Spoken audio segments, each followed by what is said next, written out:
হালদা নদীর মা মাছের ডিম দেখুন খুব কাছ থেকেই। এই যে দেখেন, একটু জুম করে দেখাই বাচ্চাগুলো কিভাবে নাড়াচাড়া করছে।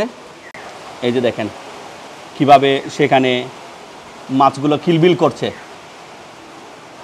মাশাআল্লাহ মাশাআল্লাহ, দেখেন প্রিয় দর্শক, আগে যারা দেখেন নাই সুবহানাল্লাহ, দেখেন মাশাআল্লাহ কত সুন্দর। কিন্তু কেউ বলতে পারবে না এগুলো কি মাছের ডিম, হতে পারে কাতলা, মৃগেল, রুই বা কালীবাউস।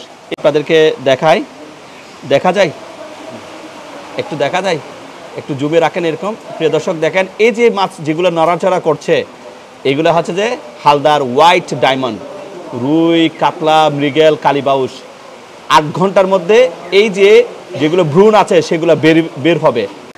এবার আলহামদুলিল্লাহ এত বেশি এখানে ডিম আহরিত হয়েছে, ডিম আহরণকারী ভাইরা আর আহরণ না করে চলে এসেছে, কারণ ধারণ ক্ষমতার চেয়ে বেশি ডিম তারা সংগ্রহ করেছে।